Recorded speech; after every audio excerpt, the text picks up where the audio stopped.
Muy buenas tardes, tengan todos ustedes. Los saludo con mucho gusto y gracias por estar en una edición más de Conversando con Orfe. Hoy tenemos un invitadazo, inclusive nos saludamos hoy por la mañana y me dio muchísimo gusto que estuviera, por supuesto, invitado hoy en Conversando con Orfe para que nos platique de este gran tema que ahorita nos va a comentar, pero lo sentimos como en casa, queremos apapacharlo, queremos agradecerle, reconocerle y por supuesto seguir aprendiéndole. Eh, pues hablar del doctor Silvino Vergara Nava, pues abogadazo, dos doctorados, eh, pues por supuesto, y desde 1997 atiende su propio despacho Consultoría Contencioso Administrativa de la ciudad de Puebla. Así que un referente, obviamente, en la materia de todos estos temas fiscales.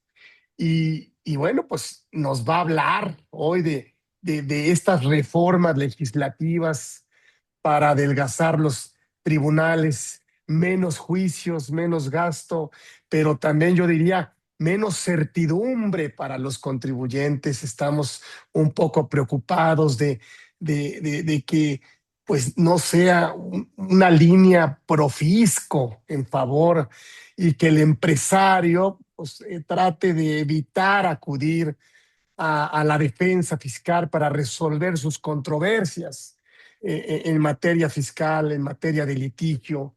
Así que qué mejor que mi querido amigo y maestro, el doctor Silvino Vergara, que está aquí con nosotros. Nos honra, por supuesto, su presencia. Es un privilegio tenerlo.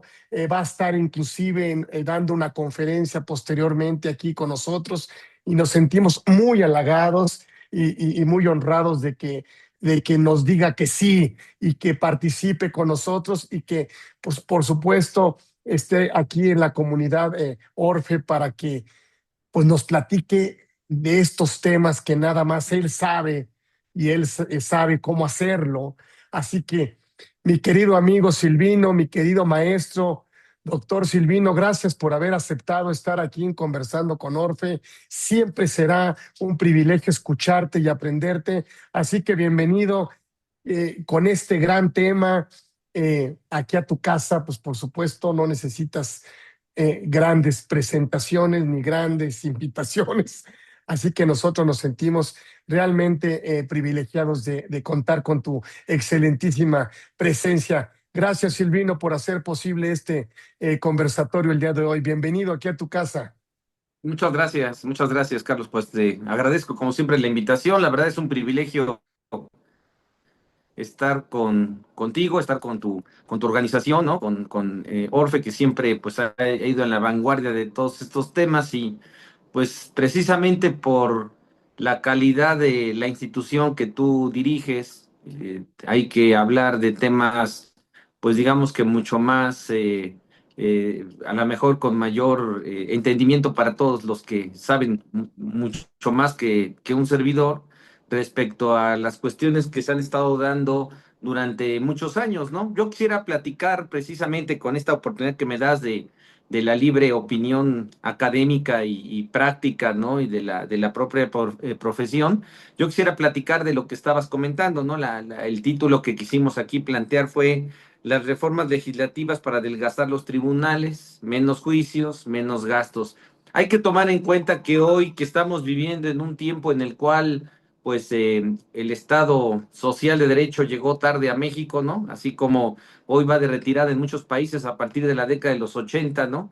El tema es que ha llegado a México pues tarde, sin embargo, llegó como una aspirina, ¿no? Desde un punto de vista político, llegó como una aspirina para tratar pues, de frenar esa inercia que teníamos en este país, de un país mucho más violento, ¿no? Por lo tanto, pues esta aspirina que se llama socialdemocracia o Estado social de derecho, que es este tema de pues las pensiones y las ayudas que se dan, a mí me queda muy claro, Carlos, y no sé si tú coincidas con un servidor, que pues sin contribuyentes no hay pensiones, y ese es uno de los temas más delicados, ¿no? Es decir, si no hay contribuyentes no puede haber pensiones. Si estamos viendo la situación de la economía del país, precisamente pues por todo esto que estamos ahora viendo, todo lo que estamos ahora pues subrayando en relación a que muchas de las cosas que se gastaban anteriormente en insumos, en mantenimientos del país, pues hoy están dejándolas en segundo término. Y bueno, pues uno de ellos es la Administración de Justicia. Si nosotros analizamos el artículo 17 de la Constitución, que todos ustedes mejor que yo lo saben, pues la Administración de Justicia es gratuita. Es más, yo diría que en materia fiscal es de las pocas trincheras donde no tenemos que estar dando 20 pesos para que se mueva un expediente, 50, darle al escribiente ni nada, ¿no? Yo creo que eso es un esfuerzo del país durante muchos años, ¿no? Y que creo que eso habría que rescatarlo. Sin embargo, pues viendo mal la administración de justicia para el Estado, pues es un gasto, ¿no? Finalmente es gratuito, puede ir tanto el que debe 10,000 pesos como el que debe 1,000 millones y no le van a cobrar nada en la administración de justicia. Y bueno, pues el problema es que pues hoy tenemos a lo mejor un exceso de tribunales, un exceso de salas, un exceso de instancias, a lo mejor en los propios juicios, ¿no? Que al final del camino, pues ha habido una política desde hace muchos años, no digo que es a partir de esta administración y la administración anterior, sino que es a partir de hace muchos años que se ha estado cambiando, modificando las leyes, por el silencio, de tal suerte que se ha evitado precisamente, pues que cada día acudan menos a los tribunales, ¿no? Yo creo que hoy uno de los temas que tiene que ver precisamente con eso es particularmente, pues legislar desde el punto de vista del Código Fiscal, de la Ley de Procedimiento Contencioso y también desde el punto de vista jurisprudencial, pues tratar de acabar con los vicios formales, ¿no? Yo creo que hoy podríamos hacer un repaso de lo que todos ustedes conocen en relación a lo que nos sucedía hace 10, 20, 15 años, ¿no? Donde decíamos que con un vicio formal podías de alguna manera resolver un problema de un adeudo fiscal, ¿no? Hoy ya no es así. Hoy los vicios formales han quedado prácticamente, yo no diría ni siquiera en segundo término, sino en tercer término. Y si hacemos así una radiografía, y preparé unas láminas, Carlos, que si las podemos poner ahí para los participantes y nos apoyan ahí con esta parte, pues digamos que el asunto es que en estas láminas, en la siguiente, quise hacer así como que una lista que puede estar muy equivocada, pero la dejo al criterio de todos ustedes, de cuáles son las controversias que se encuentran actualmente en los tribunales. Y si nos damos cuenta, pues las controversias se resumen a unos puntos muy, pero muy particulares, ¿no? Es decir, si hablamos de ingresos, la mayoría de los temas tienen que ver con presuntivas de ingresos, ya sea por depósitos de cuentas bancarias, porque los FDI no coinciden con la declaración anual, porque resulta que no llevamos la contabilidad correctamente y no es analítica y por lo tanto hay una causal de presunción, o bien también porque pues no pudimos cancelar los FDIs y como no los cancelamos, pues entonces la autoridad asume que son ingresos y entonces nos vamos a un pleito precisamente por esa situación. Digamos que muchos de los temas que están en los tribunales tienen que ver con presuntivas en relación a los ingresos. En el otro lado, si lo vemos en la siguiente lámina, pues tiene que ver con las deducciones y las deducciones, ¿a qué las podríamos reducir? Pues el tema Ujú. principal es la materialidad, ¿no? El tema principal viene siendo la materialidad. El segundo, que yo creo que a veces lo dejamos en tercer término, por así decirlo, es el asunto de que no acreditamos el cumplimiento de los requisitos de los FDIs, pero más que nada por el concepto, porque el concepto dice gimnasia y resulta que el contrato dice magnesia, ¿no? Y entonces, pues son dos cosas distintas y pues nada más con el concepto nos hemos metido en muchos problemas que acaban en los tribunales. Luego, pues el otro asunto, sin llegar todavía al asunto de operaciones falsas, sino como otro asunto, pues el tema de lo estrictamente indispensable, ¿no? Que le dio un empujón a este tema, a este concepto de razón de negocios que entró en vigor a partir del artículo quinto A del Código Fiscal en la reforma de 2020 y que pues es de los temas también de que la autoridad rechaza las deducciones porque no hay materialidad, porque tu comprobante fiscal dice una cosa y tú acreditas con otro, ¿no? El otro tema es esto no es estrictamente indispensable, ¿para qué querías Así mandar a es. arreglar el coche cada 8 días, ¿no? Y pues el último es el asunto de las operaciones con facturas apócrifas de las cuales hoy en la mañana tuvimos una magnífica conferencia al respecto de ese tema, ¿no? Pero bueno, el asunto básicamente tiene que ver con esos rubros en las deducciones. Y luego si analizamos un poquito más, pues a lo mejor ya encontramos ahí una especie de miscelánea de otros temas que tienen que ver con los litigios fiscales, que yo quisiera ponerlos estos como resumen de lo que cada uno de nosotros ve en nuestras propias trincheras, ¿no? Y en la siguiente lámina, pues tenemos el tema de las devoluciones, ¿no?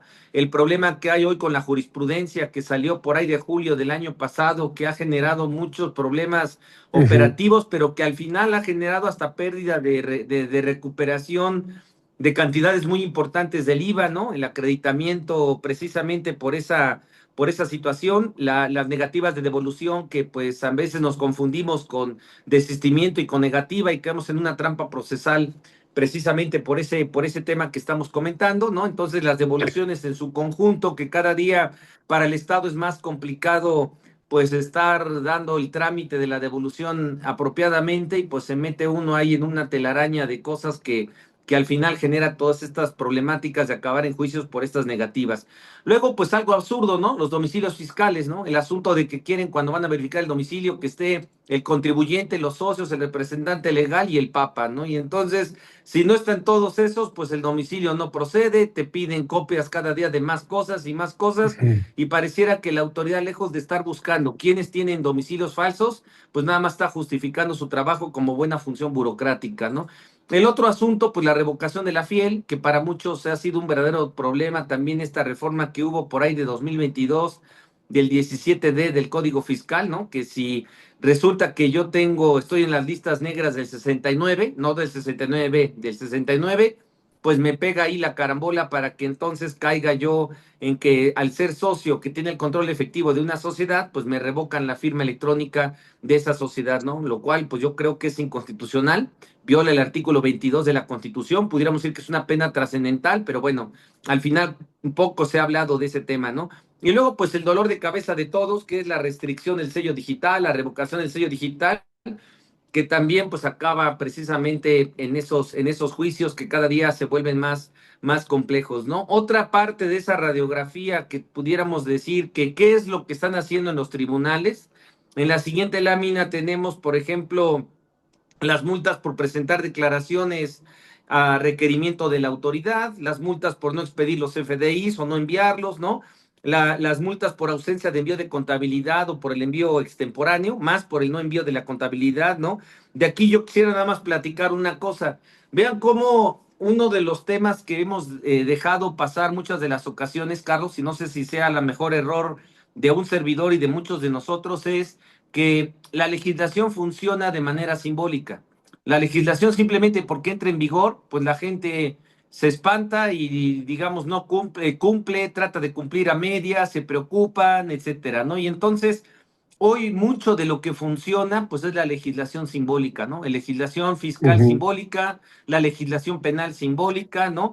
Donde ahí está la disposición, pero pues no se persigue a nadie, ¿no? El ejemplo más claro que tenemos es el envío de la contabilidad. Apenas el año pasado, por ahí del Ujú. primer trimestre del año pasado, empezaron a multar a algunos contribuyentes por no enviar la contabilidad ya de manera masiva, ¿no? Porque este tema de acreditar el envío de la contabilidad pues, solamente era en ciertos casos que tenían que ver con cuestiones de comercio exterior o cuestiones que tenían que ver con devoluciones. Pero a todos los demás contribuyentes de a pie, pues no les pedía nunca ese requerimiento, no llegaba un requerimiento por ese tema. Y fíjense, entró en vigor esta disposición en 2014, se hizo bolas la autoridad, en la ley de ingresos lo amplió a 2015 y después pues ya empezó a ser obligatorio entre comillas y de 2015 a 2025, 10 años en que esa legislación fue meramente simbólica. Ahí está el envío de la contabilidad y muchos despachos de contadores, diríamos que de cada 10 clientes, 11 no lo enviaban, ¿no? Porque pues nadie cumplía y de repente el año pasado empezaron a multar al vecino y entonces todo el mundo empezó a cumplir. Es un ejemplo muy claro de que existe mucha simbología en la legislación fiscal, en el cumplimiento de las obligaciones fiscales.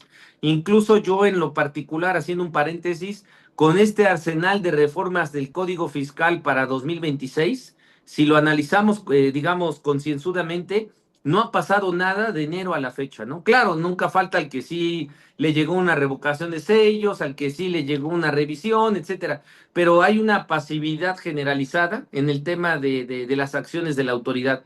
Digamos que el Código Fiscal es un revólver que tiene la autoridad en su escritorio que no ha querido usar por prudencia, porque al final ahí tiene para desbaratar a cualquier contribuyente y hoy como que están midiendo las aguas, por así decirlo, de tantas, pero tantas atribuciones que tiene actualmente la autoridad. Pero finalmente funciona porque simbólicamente pues todo el mundo anda espantado. Incluso, Carlos, tú dirás, hace 15 años llegaba un cliente contigo y te decía, tengo una visita domiciliaria, ¿qué hacías? Pues hay que atenderla y se acabó, ¿no? Hoy te dicen que llega una invitación y bueno, el que le llegó la invitación le da hasta diabetes, ¿no? Entonces, cada día somos más sensibles a todas estas Sí, situaciones y está funcionando esa simbología, ¿no? Está funcionando esa simbología. Y por último, pues el tema del no envío de los controles volumétricos, ¿no? Que los reportes de los controles volumétricos, que incluso la autoridad se dio cuenta, que empezó a multar el año pasado, se dio cuenta que el Código Fiscal no le facultaba para infraccionar, para establecer el castigo por no enviar los reportes, que tuvo que modificar el artículo 81 del Código Fiscal. Y ustedes mejor que yo lo saben, que en las pláticas que se han tenido al respecto, pues el tema ha sido precisamente ese, ¿no? Que no se ha podido de alguna manera establecer, digamos, esta posibilidad de llegar a que la autoridad para 2025 sea viable el asunto de lo que viene siendo la procedencia de estas multas. Por eso la modificaron para el año 2026 y por eso le pusieron ahí reportes, ¿no? Como un tema para que ya procedan ese tipo de multas. Lo que da a entender es que la autoridad pues va a llevar una gran cantidad de acciones en ese orden de ideas. Digamos que esa es la radiografía que pudiéramos decir que existe y que yo creo que todo aquel que va a un tribunal, al Tribunal de Justicia Administrativa, pues sabe que los temas son estos. De todos estos temas, los argumentos no tienen que ver ya con formalidades. De todos estos temas, la gran mayoría de los casos tienen que ver con cuestiones de fondo, ya no tienen que ver con formalidades. Y eso es precisamente lo que quisiera platicar el día de hoy, Carlos, que me das la oportunidad de estar aquí con ustedes, en el sentido ujú, de que pues las formalidades han quedado en segundo término. Si vemos esta radiografía se da precisamente por eso y que todos estos contribuyentes que de alguna manera tienen adeudos fiscales, pues diríamos, bueno, ¿por qué tienen estos adeudos fiscales? Y yo creo que si hiciéramos un diagnóstico de por qué existen tantos créditos fiscales, porque vemos las noticias y salen cantidades estratosféricas que existen en litigio por parte de la autoridad fiscal, y como lo vemos en la siguiente lámina, pues podemos ver que existe una gran cantidad de casos y que esos casos que existen es, bueno, ¿por qué se originan los créditos fiscales? Uno, pues porque la legislación fiscal es sumamente compleja, ¿no? Si no, no estaríamos aquí ni un servidor, ni desde luego nadie de los que estamos aquí que nos están aquí haciendo el favor de escucharnos, pues no estaría nadie aquí si es que la legislación fuera sumamente fácil, ¿no? Ese tema de ese principio de la escuela francesa de in legis claris non fit interpretatio, la ley clara no se tiene que interpretar, pues hoy el problema es que todo se interpreta porque todo es un problema muy complejo entre ambigüedades, vaguedades, incorrecciones en el tema de la redacción legislativa y por lo tanto pues es muy compleja la legislación fiscal y pues cada quien a veces lo cumple como Dios le da a entender. Un uso desmedido de la determinación presuntiva de las autoridades, el buzón tributario que a partir del COVID, a partir de la pandemia, se empezó a usar por la autoridad y se volvió una trampa procesal espantosa, ¿no? Yo creo que cualquiera de nosotros sabe que hay una gran cantidad de contribuyentes que siguen acarreando adeudos fiscales precisamente porque nunca se pudieron defender en razón a que pues nadie abrió el buzón tributario. Lo iba a abrir Carlos, lo iba a abrir Silvino y resulta que nadie lo abrió, se nos fueron los plazos y pues ahí están dos tesis que más o menos defienden al contribuyente, pero fuera de eso, pues es muy difícil, digamos, objetar esa notificación por buzón tributario, al grado que si nosotros analizamos la reforma del artículo 36 del Código Fiscal de 2026, se debe precisamente a eso, porque todos se fueron a la reconsideración administrativa del artículo 36 del Código, ¿no? Bueno, pues como ya no hay medio de defensa ordinario, porque lo abrí un mes o 2 meses después o 6 meses después, esa determinación de ese crédito fiscal, esa negativa de devolución, ese tema donde resulta que me determinaron como EDO, como EFO, qué sé yo, bueno, pues entonces no me queda otra más que irme a la reconsideración. Todo da a entender que la reforma del artículo 36 del Código Fiscal de 2026 se debe a que la autoridad está llena de reconsideraciones y por eso dijo, momento, la reconsideración solamente es en contra de créditos fiscales, ya en contra de lo demás, ya no quieras rescatar devoluciones, ya no quieras rescatar otro tipo de actuaciones, porque el tema es solamente con créditos fiscales, lo cual a mi parecer, salvo tu mejor opinión, pues es una medida inconstitucional. La reconsideración administrativa es el ejercicio de un derecho de petición, no es propiamente una instancia jurisdiccional, no es una Sí. instancia como un medio de defensa, pero bueno, pues ya lo acotaron. Y esto se da precisamente por el problema de las notificaciones por buzón tributario.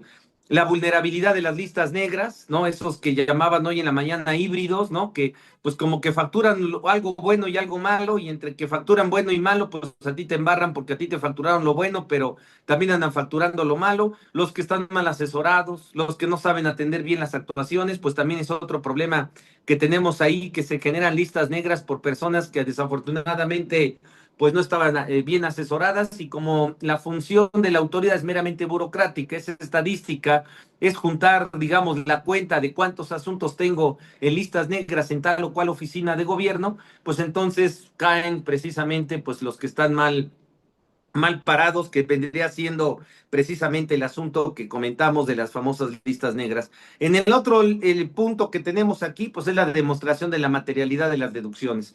Yo creo que aquí ustedes han encargado en muchos cursos con muchos de los conferencistas que tú atinadamente has invitado y lo que has tú platicado, en los que haces tú expuesto, la materialidad es una complejidad plenamente subjetiva.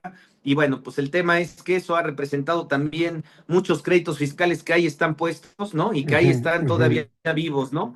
El que no hubo regularización, como lo vemos en la lámina siguiente, que no hubo regularización en el sexenio anterior. Acuérdense que el sexenio anterior, el sexenio de el presidente Salinas, desde el presidente Salinas y a un poquito antes, pues hubo programas de regularización. Salinas con la crisis del 94, perdón, Cedillo, ¿no? Con la crisis del 94 lo que hizo fue plantear esto del programa de apoyo a los deudores del fisco, el famoso PROAFI. Después llegó el borrón y cuenta nueva de Fox. Después llegaron los transitorios de Calderón y el transitorio de Peña Nieto. En la época del presidente López Obrador, pues resulta que ahí no hubo ninguna condonación. Y bueno, pues ¿qué es lo que sucedió? Que hoy hay muchos contribuyentes que están viviendo como buzos, que viven en el mundo subterráneo, porque tienen un crédito fiscal que está vigente, que ya es cosa juzgada, y ahí sigue viviendo y digamos durmiendo el sueño de los justos ese crédito fiscal. Pero el problema es que aquellos que fueron socios, aquellos que tienen el crédito fiscal encima como personas físicas, pues lejos de que que existiera un programa de condonación para invitarlos a regularizarse y seguir, digamos, causando las contribuciones, pues lo invitaron al mundo de la economía informal. Hay que ver nada más en INEGI, los datos del INEGI que salen y son públicos, Carlos, que dicen que el 55% de las personas empleadas en este país viven en el mundo de la informalidad. Y con todo Mm. respeto, se hace mención de Oaxaca, de Guerrero y de Chiapas, que es arriba del 70% de los empleados están viviendo en el mundo informal. ¿Eso qué significa? Pues que significa que los programas de condonación sirven pues para regularizar a las personas, no para que vivan en el mundo informal. La política fiscal mal llevada a cabo invita pues a que el mundo viva, o que a los contribuyentes pues vayan al mundo informal. Yo diría, Carlos, que el problema de nuestro sistema tributario es que es más fácil hacer lo ilícito que lo lícito. El día Ujú. que sea más fácil hacer lo lícito que lo ilícito, otra cosa sucedería en este país. Pero por eso tenemos toda esta serie de créditos fiscales, y pues esta medida demagógica de reformar el artículo 28 de la Constitución el día 6 de marzo del 2020, ¿no? Pues implicó que se estableciera el derecho constitucional de prohibir la condonación de impuestos, y con eso pues se generó toda esta problemática. Afortunadamente en este sexenio pues digamos que ya ha habido dos programas ahí de regularización a medias, no como los que había antes, pero bueno, pues ya es digamos un alivio, digamos, esa medida. Pero esa carga de créditos fiscales que están en los tribunales tiene que ver también con este problema de que no hubo condonación en ese tiempo. El COVID que no ayudó a nadie, el gobierno, ¿no? El COVID que era que cada quien se rasque como pueda, y muchos de nosotros que estamos aquí en esta plática, que les agradezco que nos escuchen, pues muchos sabemos que hay empresas que se quedaron sin representante legal, sin socios, contadores que fallecieron, despachos de abogados, contadores que se quedaron acéfalos precisamente por el COVID. y pues nadie dijo nada, la autoridad nunca ayudó en nada y al final pues por eso tenemos esos adeudos fiscales. Hay casos incluso de que pues se tuvo que pagar, yo tengo ahí algún caso que se tuvo que pagar en un hospital privado unas cantidades estratosféricas para salvarle la vida al representante legal con el dinero de la empresa. Ya llegó la autoridad a revisar 2020 y pues resulta que pues ese gasto que se hizo médico pues no es deducible y aparte como le curaron al representante legal y le pagaron al representante legal sus gastos, pues ahora resulta que también es dividendo ficto, ¿no? Entonces, el asunto es que no ayudaron a Ujú, nadie y pues ese es el problema que hoy tenemos, ¿no? La creación ficticia de cuentas por cobrar, porque tú sabes que entre más cuentas por cobrar tiene el SAT, pues más tiene posibilidades de decir pido prestado a los organismos internacionales. Eso es muy propio de las secretarías de finanzas estatales, ¿no? Que crean créditos fiscales estratosféricos. ¿Para qué? Pues para demostrar que hay cuentas por cobrar y con eso pues puedan seguir pidiendo prestado. El otro problema que tenemos pues es la asesoría deficiente, que muchas ocasiones eso pues eso corremos muchos de nosotros en errores, en asesorías, ¿verdad? Y pues también el otro tema que no hemos tocado mucho es la suplantación de la identidad.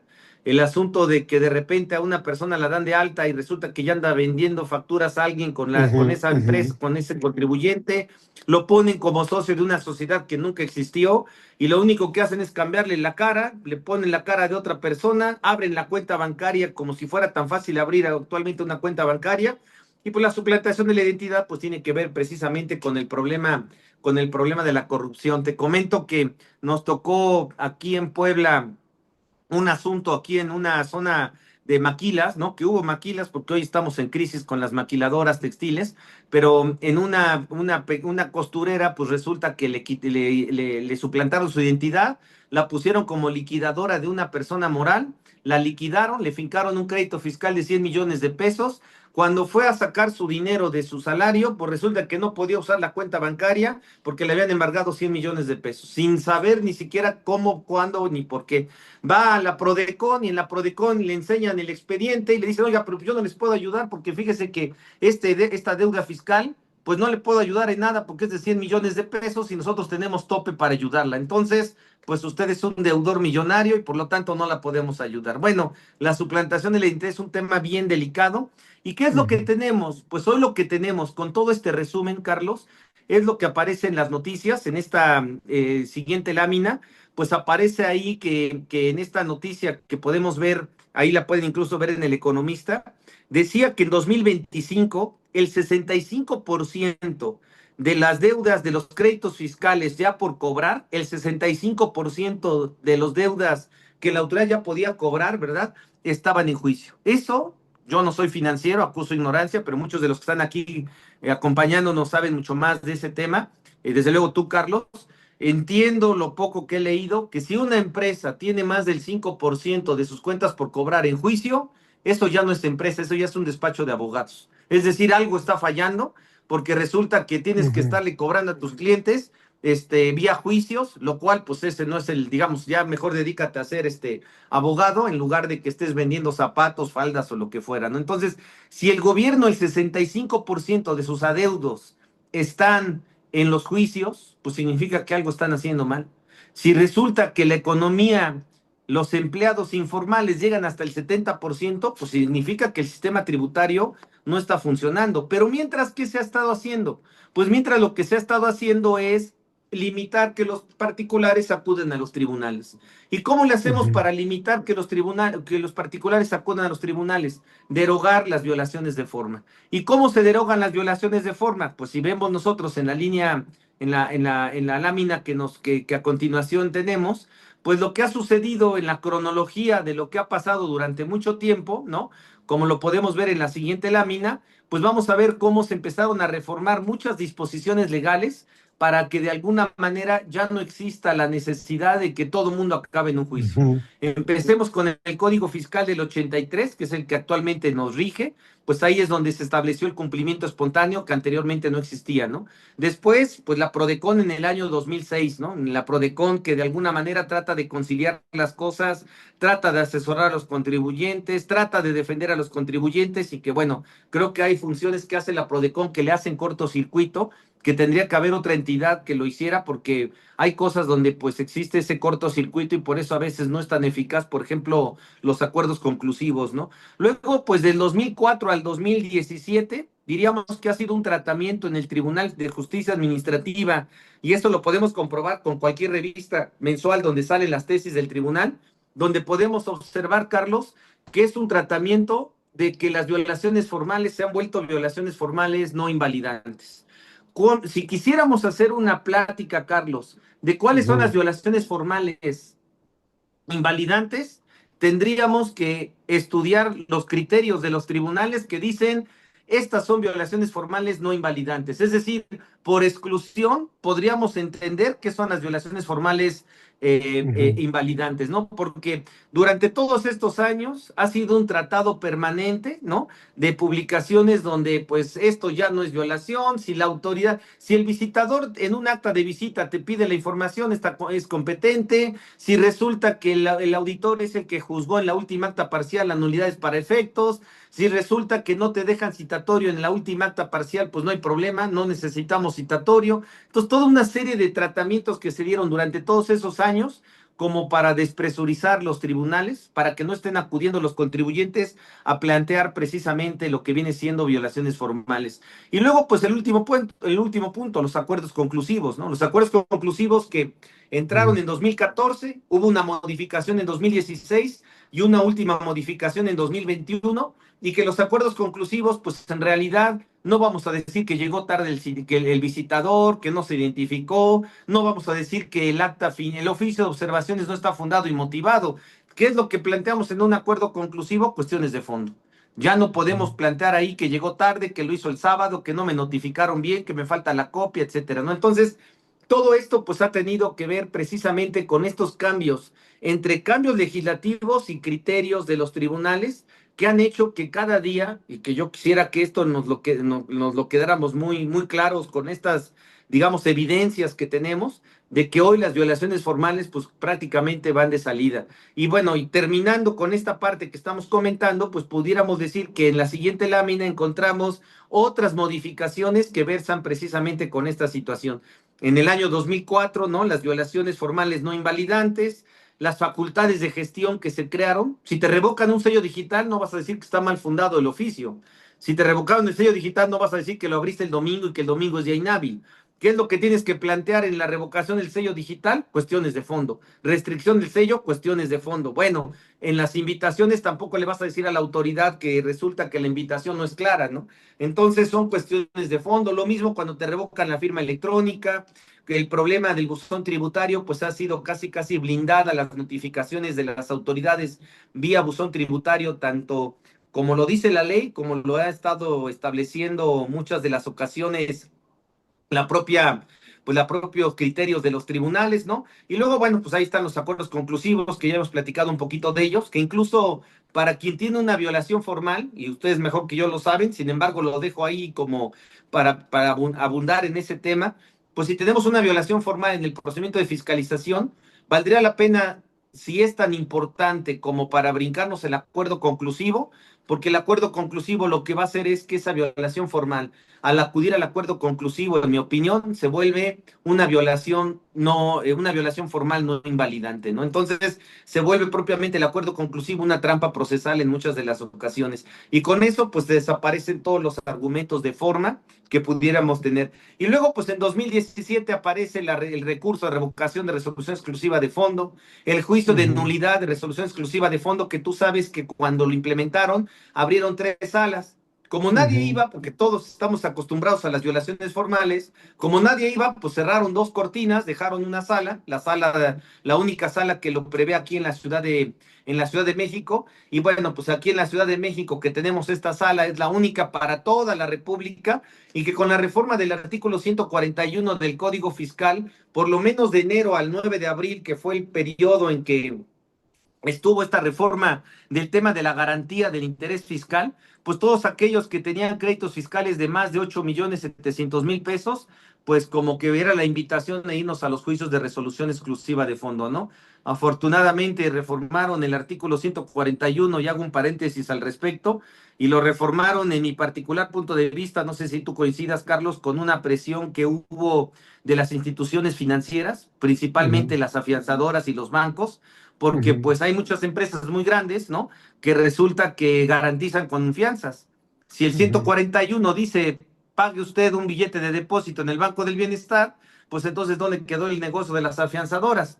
Da la casualidad que la iniciativa ujú, se presenta en los mismos momentos en que se lleva a cabo la Convención Nacional comisión. Bancaria. Ujú, Y entonces resulta que en un Zoom la Comisión de Hacienda de la Cámara de Diputados lo aprobó en una reunión de Zoom así como la que tenemos ahorita, que yo creo que tardó menos de lo que estamos platicando hoy. Pasó al Pleno el mismo día en la tarde, pasa un martes a la Cámara de Senadores después de Semana Santa y al día siguiente, ¿no? El día jueves lo publica, ¿no? Entonces, pues una presión a la mejor de las instituciones financieras porque las habían dejado pues sin ese negocio de las afianzadoras, de las pólizas, etcétera. Pero a lo que voy en el tema que estamos platicando, pues era que en este caso, pues la oferta es no garantices, lo cual ustedes mejor que yo lo saben, no ujú. garantices si tu crédito fiscal es de más de 8,700, 750, y pues vente a un recurso de resolución exclusiva de fondo, a un juicio de resolución exclusiva de fondo, y olvídate de los juicios y los juicios donde hagas valer cuestiones de formalidad.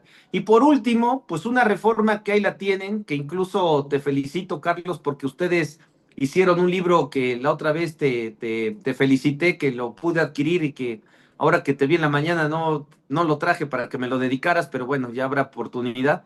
Este tema que hablaron de lo que viene siendo los mecanismos alternativos de solución de controversias. Si Así vemos la es. siguiente lámina, ese tema, pues es un tema histórico que empezó desde el año 2008. Nadie le hizo caso en esa reforma del 2008. 2017 obligan a legislar sobre esa materia, le dan un año al legislador para que lo haga y no lo hace. Tienen que promover un amparo por omisión legislativa y hasta ese momento los obligan, y pues ahí están estas disposiciones que existen sobre los mecanismos alternativos o los medios alternativos de solución de controversias, que pues a lo mejor en materia familiar, con todo respeto, en materia mercantil, en materia laboral pueden funcionar. Yo tengo mis dudas si en materia fiscal pueden funcionar, porque el sustento de la materia fiscal es el respeto a la dignidad humana. Y el respeto a la dignidad humana muchas veces se rompe con una violación formal, y que por eso eran tan importantes esas violaciones formales, que hoy prácticamente pues las hemos dejado, pues digamos, las hemos estado olvidando a través de todas estas reformas. Y por eso a través de estas reformas, a través de esta interpretación de muchos años de los tribunales, pues pudiéramos decir que es una manera de adelgazar a los tribunales cuando no tenemos argumentos de fondo, y que los argumentos de forma pues se van al infinito, ¿no? Y se reponen los procedimientos, y pues es una invitación propiamente a que existan menos juicios, y con esos menos juicios pues menos gasto público del Estado para la administración pública, ¿no? Que es precisamente lo que quería yo en este espacio que me has brindado así muy rápidamente ponerlo aquí en contexto, para que ahora lo podamos, si hay todavía un poco de tiempo, para que ahora lo podamos comentar con todo gusto, Carlos. Sí, y varias de las inquietudes que tienen pues los empresarios, los contribuyentes, es eh, pues si seguirá obviamente los acuerdos conclusivos como un medio anticipado de solución de controversia. Y no sé si en materia fiscal, ujú, eh, yo creo que no sé, la autoridad fiscal no creo que quiera meterse un tema de más. No sé, Silvino, platícanos. Yo creo que teniendo a lo mejor los acuerdos conclusivos, me parece que, no sé tu opinión. Pues mira, yo creo que el tema de los acuerdos conclusivos, hay cosas que sí se pueden resolver ahí. Yo siempre he platicado y siempre he comentado en estas oportunidades que he tenido, como esta ocasión que me brinda la oportunidad de estar aquí con ustedes. Yo siempre he dicho que los acuerdos conclusivos es la segunda instancia de la autoridad en los procedimientos de fiscalización, porque la auditoría no la hacen en 12 meses, la hacen en 2 semanas. y en 2 semanas inventan 400 presuntivas, no acreditaste la materialidad de 3 proveedores y con eso ahí te va tu oficio de observaciones y hazle como quieras. Ahí te va tu última acta parcial y después el acta final, que es una copy-paste de la última acta parcial y hazle como quieras. Y entonces, la segunda instancia para tratar de corregir todo eso, pues ¿dónde es? En los acuerdos conclusivos. Y hay acuerdos conclusivos que algún día me tocaron, hoy ya no es así, pero los primeros acuerdos conclusivos todavía la autoridad hasta hacía una compulsa con los proveedores en plenos acuerdos conclusivos, lo cual será una verdadera aberración, ¿no? Pero bueno, todo con Ujú, tal de que se resuelva sin que lleguemos a un crédito fiscal. Y bueno, pues ujú, desafortunadamente, por ejemplo, los acuerdos conclusivos para el Seguro Social son verdaderamente un fracaso. Está mal legislado el tema de los acuerdos conclusivos en materia fiscal porque no interrumpe el plazo de la caducidad. Y como no interrumpe el plazo de la caducidad, pues llega el Seguro Social nada más a despachar a los contribuyentes. Es decir, presentas un escrito de acuerdo conclusivo y al otro día te dicen, te dan las gracias, ¿no? Entonces, pues en el tema del Seguro Social ni siquiera funcionan los acuerdos conclusivos, ¿no? No son verdaderamente inoperantes, ¿no? Y solamente sirven los acuerdos conclusivos, muchas ocasiones, pues nada más para pues cuestiones a lo mejor aritméticas, porque no encontraron la factura en un momento y aquí está la factura, porque resulta que no le diste el estado de cuenta en su momento y ahí se lo puedes entregar a la autoridad, es decir, cuestiones, digamos, probatorias muy elementales, ¿no? Salvo su mejor opinión, errores aritméticos, errores ujú. de procedimiento, digamos, de conversión de moneda extranjera en moneda nacional, no sé, cosas muy operativas son las que se pueden arreglar en los acuerdos conclusivos. Pero ya cuando se habla de materialidad, eso está casi prohibido. Aquel que llega a un acuerdo conclusivo y tiene como proveedor a un EFO, pues ese ya mejor ni que vaya al acuerdo conclusivo pretendiendo resolver el problema. ¿Estamos de acuerdo? En el otro caso de los acuerdos conclusivos, donde hay temas de interpretación de la ley, de que si existe el aprovechamiento del servicio en el extranjero o no, pues esas apreciaciones, pues esas también quedan fuera, porque en el acuerdo conclusivo es muy difícil que la autoridad de alguna manera acepte, pues digamos, este tipo de pruebas, etcétera, ¿no? Que caen en el campo de la subjetividad. Y por eso yo creo que estos mecanismos, estos medios alternativos de solución de controversias, pues en materia administrativa y en materia fiscal, pues yo creo que con el paso del tiempo nos vamos a dar cuenta y nos vamos a cerciorar que son un verdadero fracaso, ¿no? El asunto de que se pueda llegar a un acuerdo, porque si no, también por otro lado, pues la autoridad pudiera tener responsabilidad, pudieran decir que abajo del agua hay Sí, corrupción y entonces se presentan muchos problemas que la verdad creo que pues hoy estamos inaugurándolos prácticamente a partir del año pasado, pero que al final del camino pues yo creo que en materia fiscal y en materia administrativa es muy difícil llegar a un acuerdo en esas condiciones, en cuestiones de interpretación, en cuestiones probatorias, yo creo que es muy difícil llegar a esas instancias de los acuerdos conclusivos y pues a lo mejor muchos los utilizamos indebidamente o incorrectamente a veces como para ver dónde estamos parados, para ganar tiempo, para aterrizar el asunto y tenerlo más o menos planteado correctamente, ¿no? Porque al final de cuentas, pues es muy difícil en muchos de esos temas resolverlos ahí en los acuerdos conclusivos. Y que hay ocasiones en algunas delegaciones que lejos de que te digan, qué bueno que vino Carlos, buenas tardes, oiga, ¿cuándo va a pagar? ¿No? Entonces, también la Prodecon muchas de las ocasiones nos empuja pues a corregirse al contribuyente y bueno, pues sabemos que es una manera de que a veces las autoridades, pues lejos de que nos ayuden a que haya una conciliación apropiada conforme a derecho, pues es casi una invitación muy formal de ir a pagar a través de los acuerdos conclusivos. Yo a veces digo que muchos de estos acuerdos conclusivos se convierte desafortunadamente la Prodecon en un cobrador de frac, ¿no? Es decir, uno más decente que la autoridad fiscal, pero finalmente pues sigue siendo cobrador desafortunadamente. Por lo tanto, estos medios alternativos habrá que ver si hay mayor flexibilidad con las autoridades administrativas y fiscales sí. para que efectivamente haya un arreglo, ¿no? Sin que caigamos en el problema de la corrupción y que rayen la corrupción, pero por lo pronto, así como están planteados, pues yo creo que es muy difícil que lleguemos a una solución apropiada, un mecanismo apropiado para esto, lo cual no significa que sea una alternativa, pues para desasolvar, digamos, los tribunales, porque los tribunales están topados de trabajo, cada día más complejo, ¿no? Y bueno, pues a partir del COVID vemos cómo los juicios, los recursos, las instancias jurisdiccionales, pues no son lentas, sino lo que siga la lentitud para la tramitación de esos medios de defensa, ¿verdad? Oye, oye, Silvino, aprovechando, por supuesto, esta gran Bueno, pues plática magistral y todo este contexto que nos has platicado. Pues, sí, necesito pues, que nos des tu opinión de esta nueva facultad de comprobación que está, pues es que las empresas están muy preocupadas porque prácticamente la autoridad les puede cancelar su operación. O sea, yo de veras chuscamente digo que le facturas a los clientes y no te pagan. Ahora imagínate que no les puedas facturar. Este, es muy complicado. ¿Cuál es tu sentir en tema de garantía de audiencia, de defensa, cuando el empresario, en dos temas prácticamente quiero tu opinión, en este tema que acaba de salir, la inmovilización de cuentas o bloqueo de cuentas sin orden judicial y la nueva facultad de expedita o express por parte de la autoridad?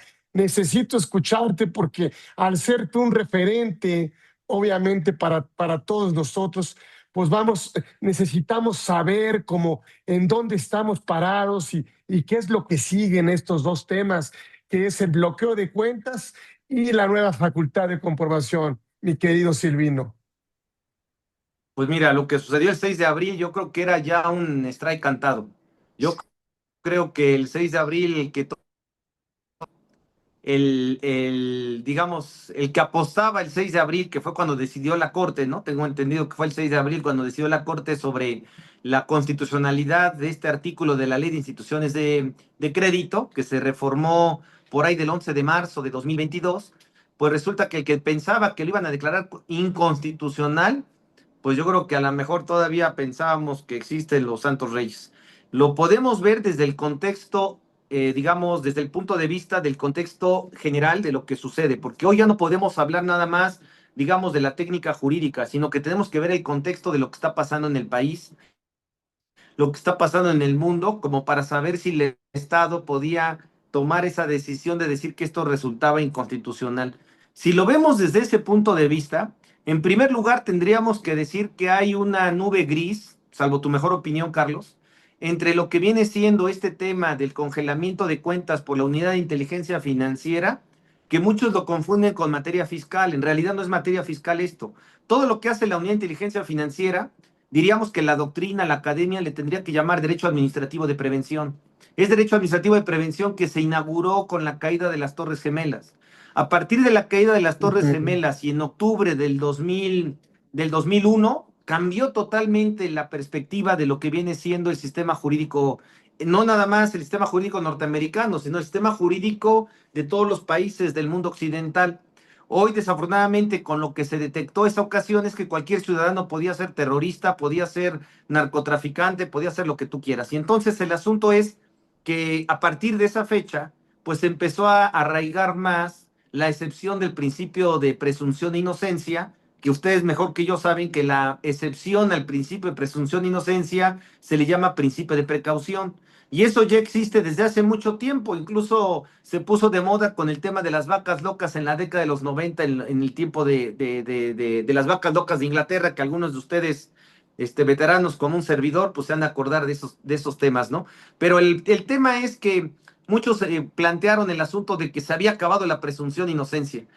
Si somos nosotros objetivos, Carlos, ¿quién tiene que probar en una auditoría? Los contribuyentes. ¿Quién tiene que probar que no cometió la infracción? El contribuyente. ¿Quién tiene que probar que no es ingreso? ¿Quién tiene que probar que es deducción? El contribuyente. No existe la presunción de inocencia en materia fiscal desde hace muchos años. Es más, hay una tesis del año 2014 de la Corte, de diciembre de 2014 de la Corte, que dice que la presunción de inocencia no aplica para las facultades de comprobación.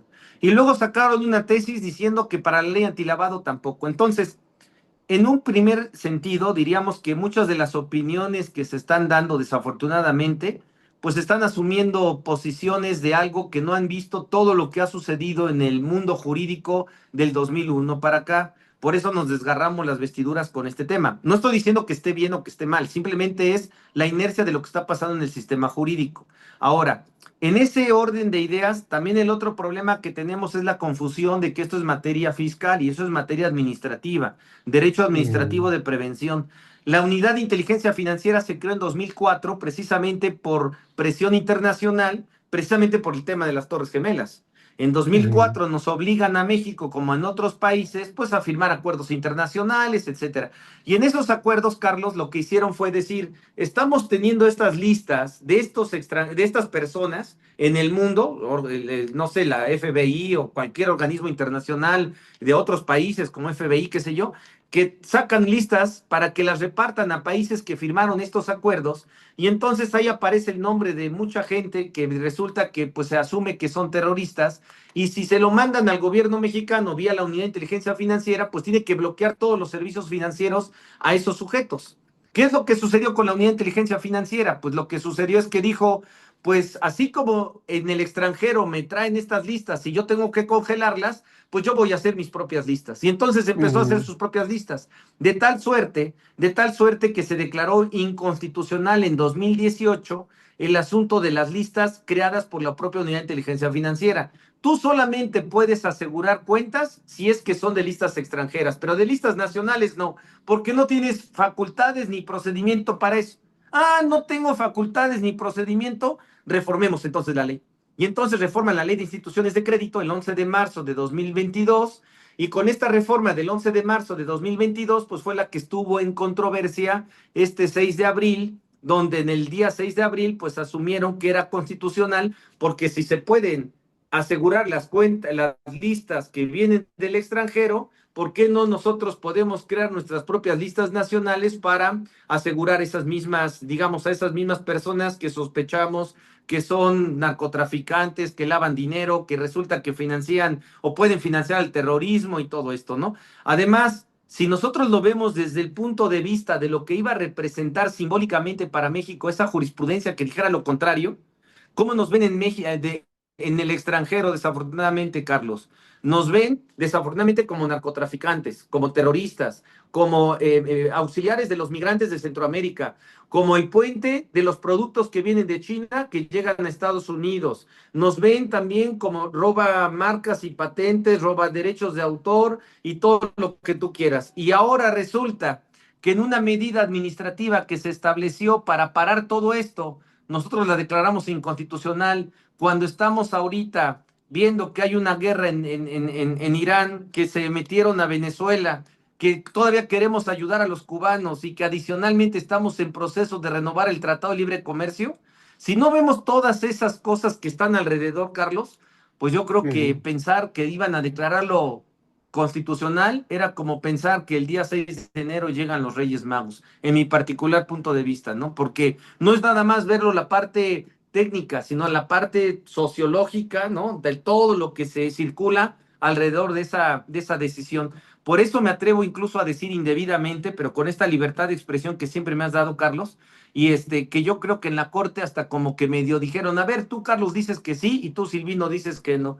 Y así como las luchas libres de la AAA, ¿no? Que tú te avientas y yo me aviento y así, pues yo creo que por eso decidieron así muy salomónicamente para que no dijeran, estos todos resuelven a favor, ¿no? Pero que al final del camino, pues el tema era que tenían que hacerlo de esa manera. Eso técnicamente no significa que esté bien.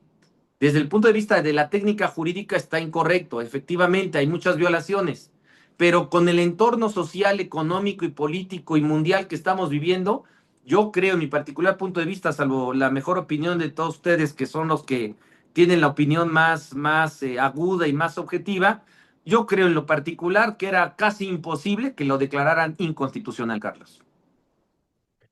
Ah, y, ay, sí, es que me encanta que nos des todos estos temas. Y antes de irnos, sí necesito escuchar, pues, esta nueva facultad de comprobación que obliga no solo al emisor a materializar prácticamente, pues, el contenido de sus facturas que está expidiendo día a día, sino que además, hijo, está muy rudo obligar al receptor, pues, a autocorregirse prácticamente de manera directa. Pues mira, yo creo que estuvieron ahí establecieron un atenuante, por así decirlo, que fue lo que establece el Diario Oficial del 31 de diciembre, el acuerdo este que firmó el SAT, que yo creo que es inconstitucional ese acuerdo, pero independientemente que sea inconstitucional ese acuerdo, porque el jefe del SAT está facultando sobre una facultad que no tiene en el reglamento para delegarla a la Administración Central de Auditoría Fiscal, ¿no? Que es la única que puede llevar a cabo este tipo de procedimientos. Esto es un atenuante, digo, porque finalmente si lo hubieran dejado a las desconcentradas y a las secretarías de finanzas, no, hombre, sería eso una cena de negros, ¿no? El asunto que estás platicando, porque verdaderamente es una situación arbitraria, bárbara, ¿no? Por así decirlo, ¿no? Entonces, el atenuante fue, pues, controlar esa facultad a través de una administración, que sigo insistiendo que es inconstitucional, porque si bien está en el código, en el reglamento interior del SAT no lo tiene el jefe del SAT y el jefe del SAT está delegando algo que no tiene ellas facultades. No puedes otorgar poderes de lo que no tienes poder, por así decirlo, ¿no? Pero bueno, ese es mi particular punto de vista con el acuerdo. No obstante eso, yo creo que el acuerdo, pues, permite por lo menos evitar que esto se vuelva una cena de negros y evitar tantas arbitrariedades que se puedan llevar a cabo, porque hay que recordar que desafortunadamente en muchas de las ocasiones las secretarías de finanzas estatales se utilizan como brazo político, pues para fastidiar a los enemigos, ¿no? Y entonces el asunto es que ponerlo en esas manos iba a ser verdaderamente aberrante, ¿no? Y luego, pues este tema del 49 bis que estamos ahorita comentando, pues yo creo que el primer problema que tenemos es el asunto de la orden de visita que se pueda atender con cualquier hijo de vecino. Porque el problema de atender la orden de visita con cualquier hijo de vecino no nada más afecta al que dedujo, sino al que factura, ¿no? Es como las visitas de domiciliarias, de estas de verificar el domicilio fiscal. Es una aberración lo que están haciendo, ¿no? Ahí es un tema de política fiscal que deberían de tomar en consideración que es una aberración lo que hacen y que nada más está afectando a la economía nacional. Constructoras que tienen 20 años en ese lugar, pues hoy se les ocurrió a verificar y no están, no obstante que llevan 20 años ahí. Bueno, eso mismo van a hacer o están haciendo con este artículo 49 bis del Código Fiscal. Entonces, no creo que sea inconstitucional nada más la última parte, yo creo que es inconstitucional desde el principio hasta el final, principalmente porque es tan delicado el notificar una orden de visita con esta magnitud, ¿no? De que ya viene implícita la restricción del sello para el que Ujú, factura y que lo ujú. reciba cualquier hijo de vecino, ¿no? Entonces eso verdaderamente es una aberración desde el inicio, ¿no? Ya desde el final, pues el pobre que deduce las operaciones simuladas asumen que se puede defender hasta que le restringen el sello digital, pero pues ya lo pusieron en la yugular, ¿no? Porque finalmente ahí dice que le aplican el 17H bis del código, por lo tanto le restringen el sello. Si yo no me Ujú. regularicé, me restringen el sello y entonces me dan el plazo de 40 días para que yo pueda aclarar lo que tenga que aclarar, sí, pero con el sello revocado. O sea, yo creo que el problema principal es el 17H bis que establece que te restrinjo el sello y después de restringirte el sello, pues tienes 40 días y te lo voy a restituir inmediatamente, ¿no? Dice el artículo al día siguiente. Eso no existe. Yo no he visto un caso en el que al día siguiente restrinjan el sello, perdón, restituyan el sello digital un día siguiente al que presenten el escrito del particular, a menos de que exista mano negra, como desafortunadamente en muchas ocasiones sucede. Entonces, yo creo que el problema no es nada más el 49 bis, sino es el contexto de relacionarlo con el 17H bis, es el problema que de naturaleza el 49 de origen de la época de los 90, pues eso de que llego a levantar una orden de visita con quien me encuentro, pues eso desde luego que es totalmente inconstitucional, pero bueno, pues yo creo que el atenuante en este sentido, pues es ese acuerdo del 31 de diciembre, donde lo que hacen es restringirlo, pues nada más a una autoridad, para que, repito, esto no se vuelva un arma política o una cena de negros, ¿no? Ay, pues nos tenemos que ir, pero no sin antes, mi querido Silvino, agradecerte. De veras, aprendemos mucho y que nos des este contexto que siempre es muy necesario. Yo te agradezco mucho que siempre estés dispuesto a compartir, por supuesto, no solo tu experiencia en el campo profesional, sino tus conocimientos y mantenerlos actualizados de temas que nos costaría horas de estudio. Bueno, pues ahorita prácticamente viniendo de ti y siendo un referente en materia tributaria, no solo de nuestro país, sino a nivel internacional, pues nos da, pues nos hace un diagnóstico distinto, sobre todo para mejorar esa toma de decisiones que estamos teniendo día a día en las empresas, y no solo como asesores, sino como precursores pues de tantas actividades económicas. Así que gracias. Ahí tenemos mira, es que ya tiene muchos, pero pues es que nobleza obliga, como dicen. Mira, aquí está un reconocimiento, Muchas ¿no? gracias. Para efectos de Muchas gracias. materialidad también, ¿no? Muy Ahora que bien. está que tenemos que materializar todo, ahí está grabado, ahí está la existencia, ahí está el reconocimiento, pero bueno, pues el reconocimiento, por supuesto, es de toda la comunidad Orfe que hoy estuvo, por supuesto, contigo, y que gracias por hacer posible este conversatorio, mi querido. El doctor Silvino Vergara Nava, ya lo vieron, de veras, abogadazo, estuvo aquí con nosotros y nos pone, pues por supuesto, pues nos actualiza en estos temas luego tan complicados y tan complejos de entender. Así que gracias Gracias doctor, a ti por gracias la querido invitación. amigo y maestro, gracias por estar Muchas aquí. gracias por la invitación. Nos vemos el próximo miércoles aquí en Conversando con Orfe. Gracias.